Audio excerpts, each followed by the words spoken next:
Well, maybe we could take a look together, observe for ourselves. This tiny little word that is the most ridiculous thing we do, or among them, the most ridiculous things that we do, called belief. The action of belief blocks intelligence. It actually blocks the natural flow of intelligence because belief implies already knowing. And in most cases, if not all, already knowing is something that you stay with. You stay with knowing that you already know, which blocks the natural flow of our intelligence, leaving simply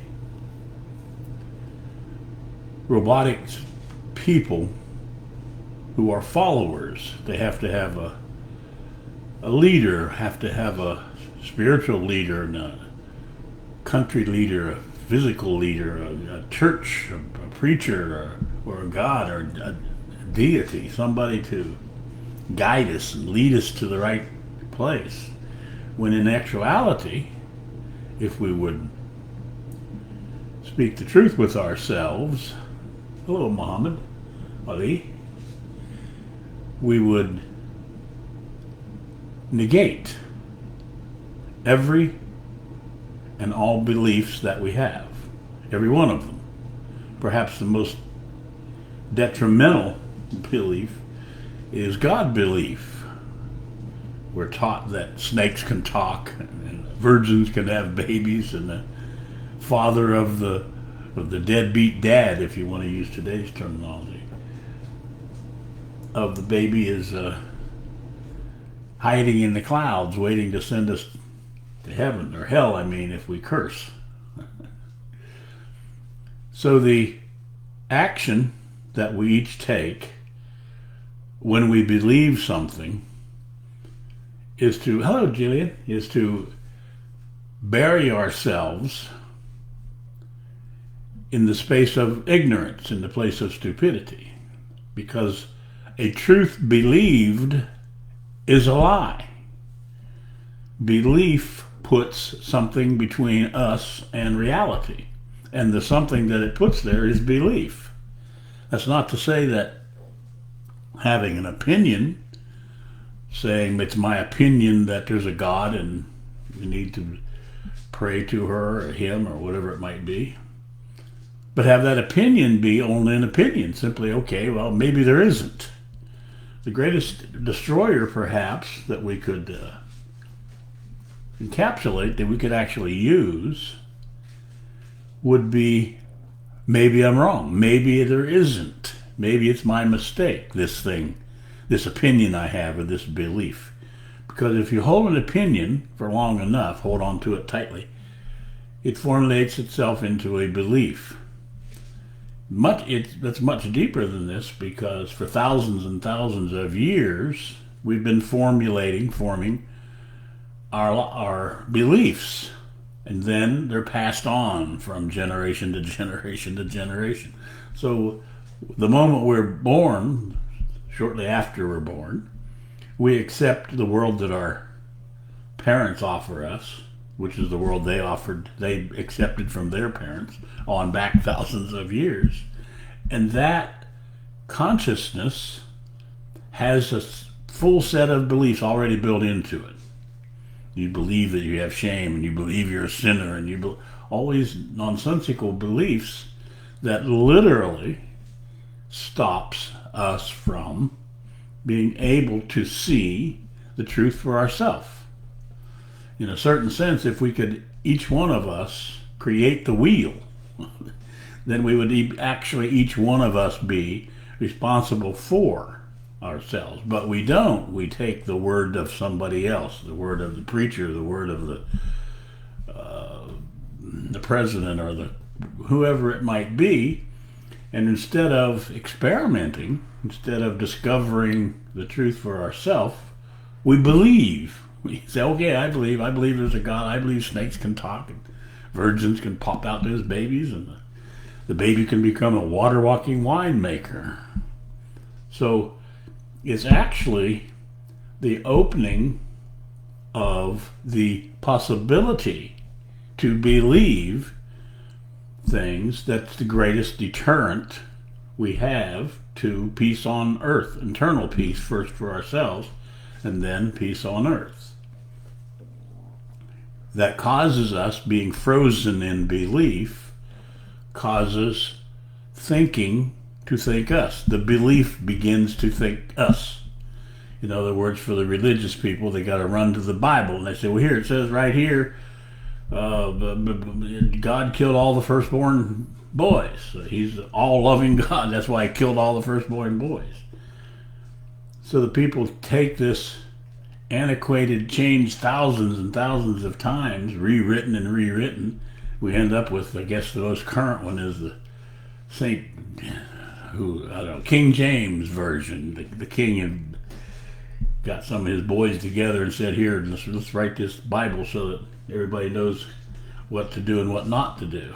And then we take those stories and incorporate them as though they're real. And if you listen on Sunday morning, I happen to breeze by one of those Sunday morning preachers, you'll hear them interpreting the book for you. They'll tear it all apart and tell you what it means according to them. But of course, if you go to the next person, then we have, on planet Earth, there's 4,200 different forms of belief in God belief. 4,200 different definitions. And each group believes that they're the only group that's going to get to heaven. Everybody else is not going to make it because they're not in the right, they don't have the right belief. So the greatest, I'm saying that knowledge-filled thought invents belief, and then we become trapped in the belief. This happened thousands of years ago. And now all we do is repeat our beliefs over and over and over and over.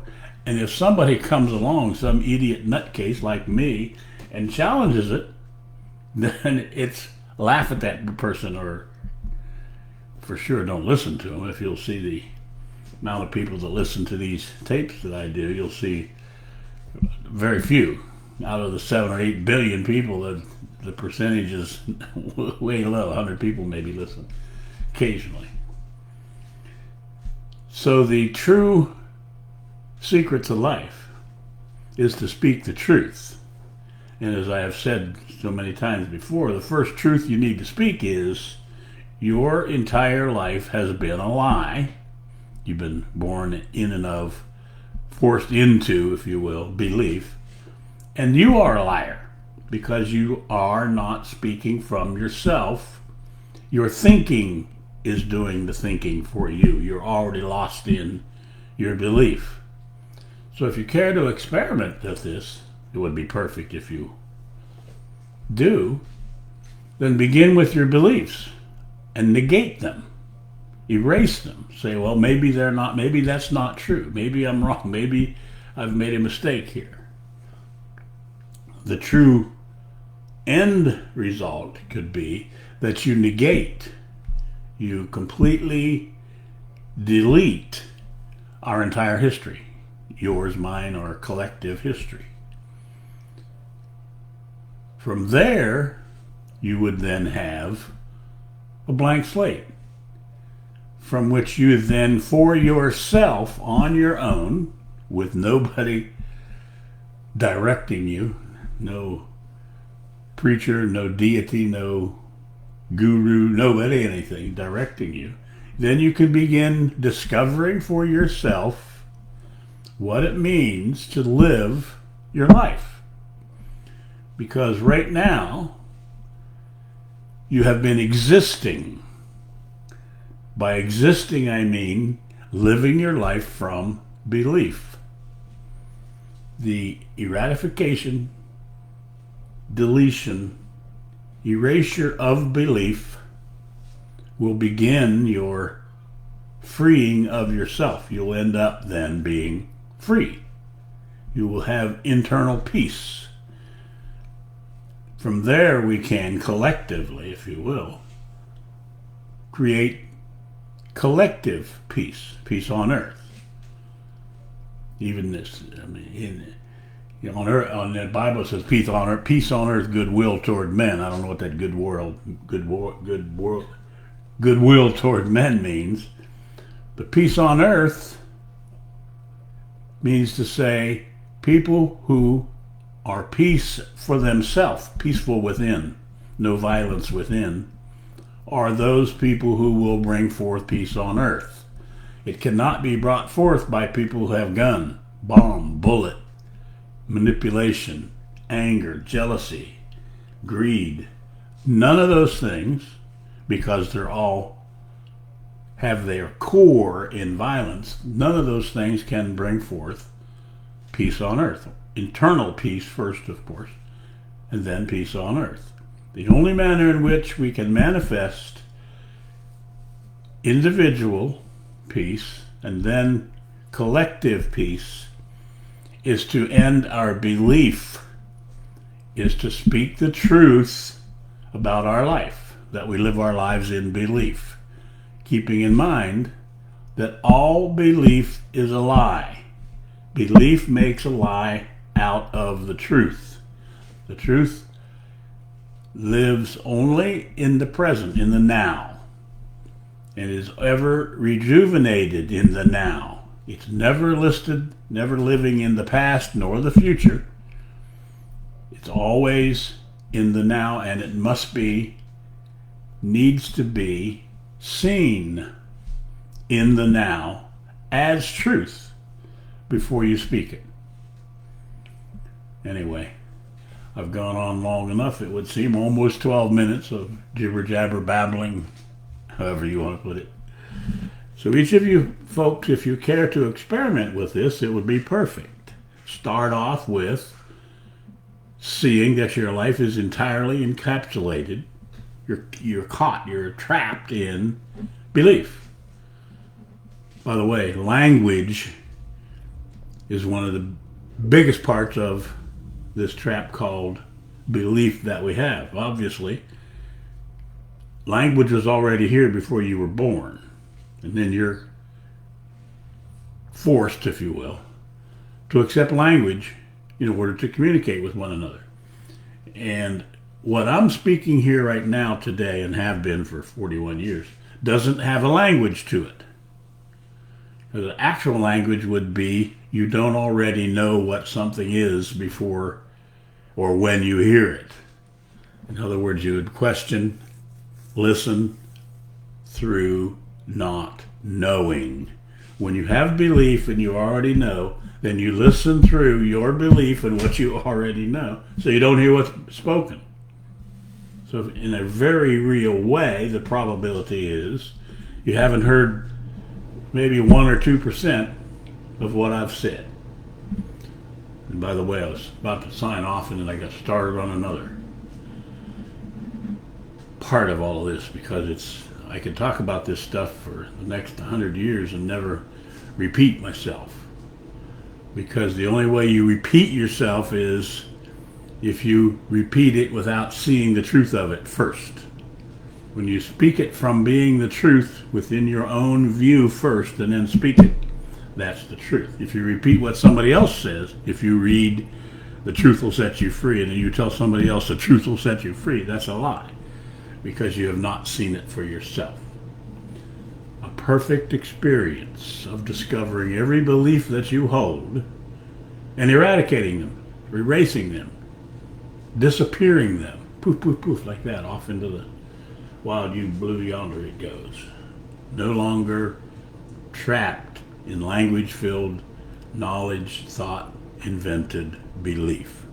That's to be perfect. See you later, alligator, adderwild, crocodile.